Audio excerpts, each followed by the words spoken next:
Are you ready to hear the story that changed the way millions prayed to the moon? What if I told you the scars on the brightest object in our night sky were put there by the god of destruction himself? You've seen the full moon shining, round, silver, nearly perfect. But have you ever wondered, why is there that dark spot, that mark, that simply won't go away, no matter how brightly the moon glows? Tonight, you'll discover not only how Lord Shiva, the most mysterious of Hindu gods, cursed the moon, but why that ancient moment still shapes fortunes, rituals, and maybe even your own life. Thousands of years later, at the edge of legend's realm, pause to subscribe. Your gateway to countless more enchanting tales awaits. Let's talk about legends, not just stories with gold and gods and superpowers, but ancient warnings written into the very sky above us. Imagine, in a time before clocks, before apps, all eyes looked upward for guidance. The moon wasn't just decoration. It was a calendar, a night lamp, and a silent judge. Every festival, every moment of hope or fear, the moon watched. But even the celestial can fall. When pride burns too bright, even the gods step in. In the heart of the old world, the gods gathered on Mount Kailash, the cosmic summit where winds sang and time slowed. The moon, Chandra, young, dazzling, with a shine that could rival fresh snow, spun proud circles among the stars. Chandra had a gift few could ignore, charm. But like so many stories, pride is a double-edged sword. Among Chandra's many gifts, he was married to not one, but 27 sisters, the daughters of Daksha. Each had delicate beauty, but it was Rohini, with laughter like the first rains, who captured Chandra's full devotion. Night after night, Chandra lingered with Rohini, ignoring the others. His other queens, once happy, now shadows, watched their days blur, loneliness growing where love once lived. Daksha, their father, saw this heartbreak. His daughters were meant to be cherished, each equally, each a moonbeam in Chandra's embrace. Instead, he found tears. 26 pairs mourning a husband lost to favoritism. As the old saying goes, even the brightest lamp casts a shadow. So, a furious Daksha turned to the one being no one else dared to approach, Lord Shiva, the destroyer, the cosmic judge. Think about it. If you were Daksha, would you beg for forgiveness or demand justice? Daksha chose the latter. He approached Lord Shiva, still as a mountain, deep as midnight storms. Chandra has broken his vow. My daughter's hearts wither. Give him what he deserves. There are moments in myth that echo forever. This was one.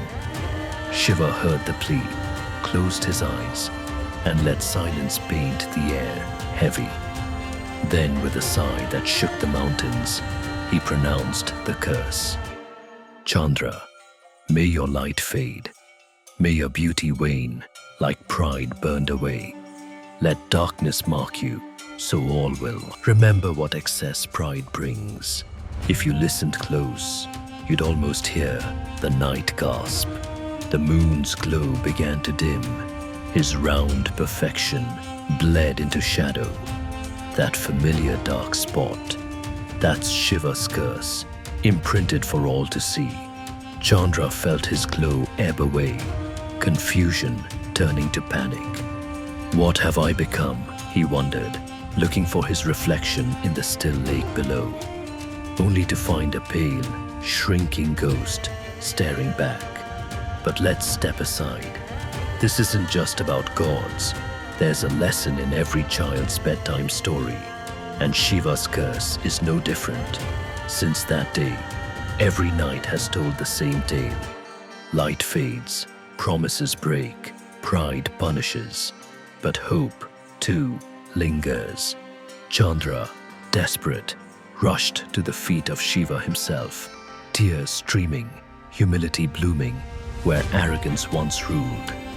"Forgive me," he begged, "for I have lost my way." Shiva, seeing the honest sorrow, softened. "Even the destroyer can heal. Very well, your light will not vanish completely. You will wax, you will wane. There will be darkness and light, sorrow and hope.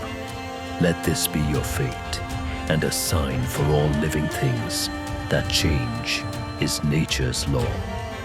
Have you ever wondered why the moon grows, shrinks, disappears, and then returns? It's not random. Our whole calendar, the tides, the festivals, even the exact minute some people pray, all are tied to that cyclical curse. Every new moon is a whisper. Pride can destroy, but humility can heal. Now, let's dig even deeper. Why does this matter to you and me today? Open any old Hindu calendar and you'll find the moon at its heart. Farmers decide when to plant. Priests decide when to celebrate marriages or major rituals. And it all spins around the waxing and waning of the moon. Countless stories warn: auspicious days, risky days, moments when even the bravest hesitate. They're all mapped by the moon.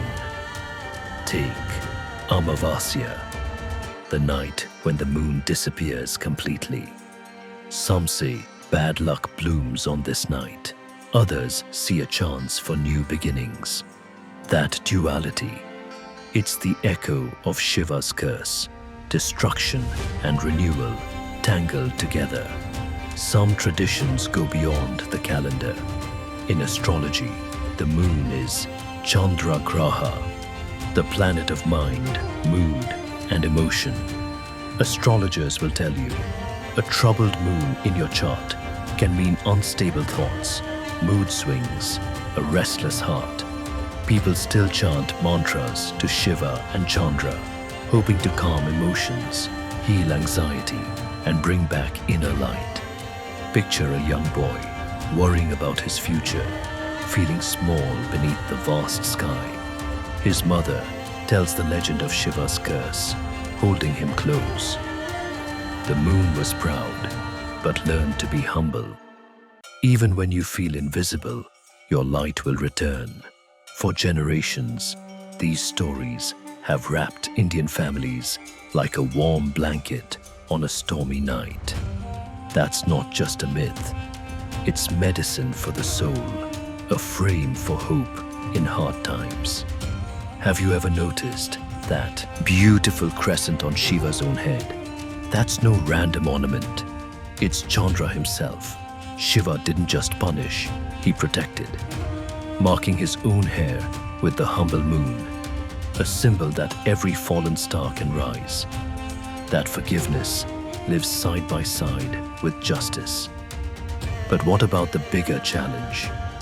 Isn't it strange that even after the curse, people still worship the moon, honor its phases, and hold festivals under its glow?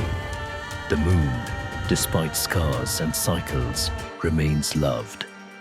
Maybe even more so because it's imperfect. And here's where the story really twists. Through time, cultures beyond India saw the marks on the moon, the craters, the shadows, the smile and the frown, and spun their own stories. Some said it was a rabbit pounding rice. Others saw a woman waiting for lost love, and still others felt the pain of lost glory. The moon is a stage, and every person, every age, writes its own drama upon it. But for millions, every shadow, every lunar eclipse, each fleeting moment when light seems drowned by darkness, brings them back to Shiva's curse. It calls up 1,000 questions. Can pride undo everything? Can we forgive? Will the light return after our darkest night? The moon's story is a lesson that never grows old. As you stare up tonight at that shining, imperfect orb, know this: every wound on its face is a reminder that mistakes don't have to last forever. Pride breaks us, but humility rebuilds. The moon did not disappear. It learned to wax and wane and carry the mark of its lesson for eternity. And if your life ever feels stuck, half lit, half dark, remember, even the moon has to fade before it shines brightest again. That, perhaps, is the most powerful legacy of Shiva's curse. Not the darkness it brought, but the hope of new beginnings hiding just beyond the shadow. Want to uncover more secrets of the night sky and the gods who shaped it? Hit the next video and see what wonders are waiting above.